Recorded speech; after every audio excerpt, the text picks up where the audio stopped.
been thinking about choices and decisions. I wonder what decisions AI can make.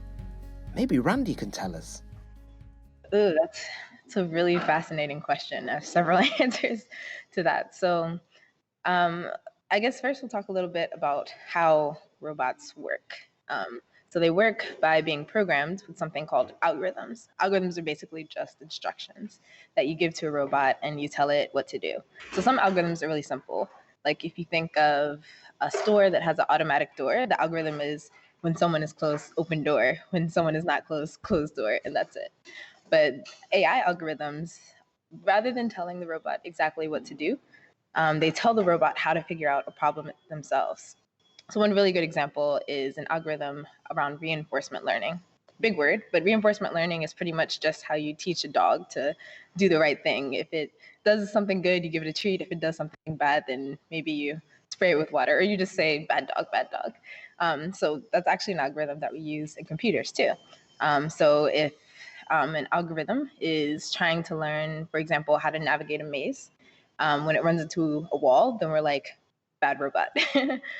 When it gets to the goal, then we're like, good robot. And so when you change the maze, then it can try again and it starts to learn strategies by itself so that it can navigate any maze.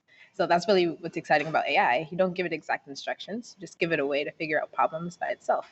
So does that count as making a decision? Well, maybe a little bit. I think humans play a big role in the ways that AI algorithms make decisions. For example, we design all of the code that tells it what's good and bad. We design even the mazes that we give it so that it can learn. So what's interesting about AI making decisions is that it oftentimes learns a lot from our decisions. If we tell it something that's not quite right, then the robot will learn something that's not quite right. It'll start to do those things, but it'll even take it further and further and further. Like, for example, let's say that I was teaching an algorithm about recognizing different images, cats and dogs, but I made a mistake and I gave it one image that I said was a dog, but it was really a cat.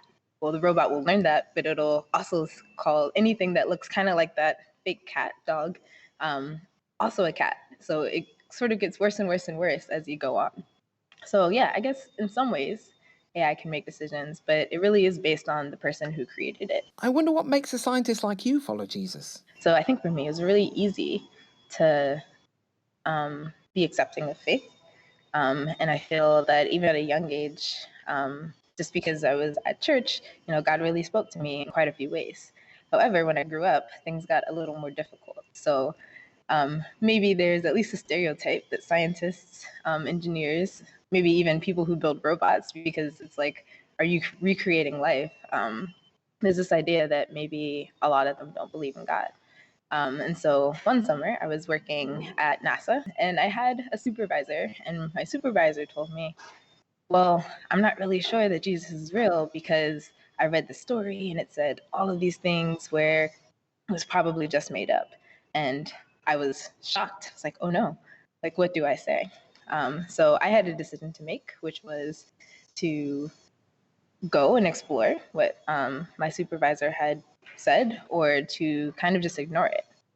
And I thought really hard about it because I didn't want to take this moment of doubt and just ignore it. I didn't want to say, well, he's wrong and everything that he researched is wrong. I actually wanted to trust in God that he could show me what the real truth was.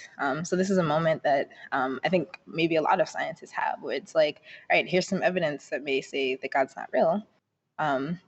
What is your faith?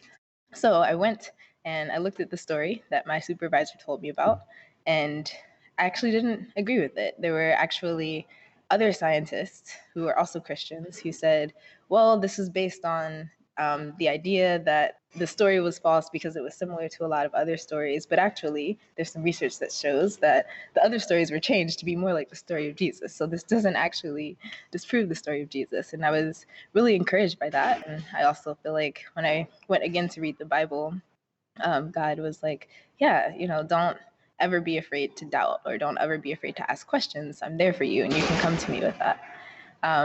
And so I made the decision to keep believing, but even more importantly, I talked to my supervisor and I said, hey, the thing that you said yesterday, I'm a Christian, which is scary to admit. It's like, I'm a Christian and I actually disagree. And he was really nice about it. I thought he would get mad at me, but he said, oh, wow, it's really cool that you had this question and you went and you weren't afraid to ask God about it. I actually was a Christian when I was younger. This is what he said. But I've been afraid. I've been struggling with my faith. And so it was really this cool opportunity to go and talk about God, something that I thought was really scary. But you really can trust in God. That's what I learned from that. And I think, opportunities to make decisions to trust in God or not are always coming up in life. And so it's important to keep choosing him. It's not just once. Thanks, Randi. It's been really great to speak with you. Now, I wonder what you think about what she said.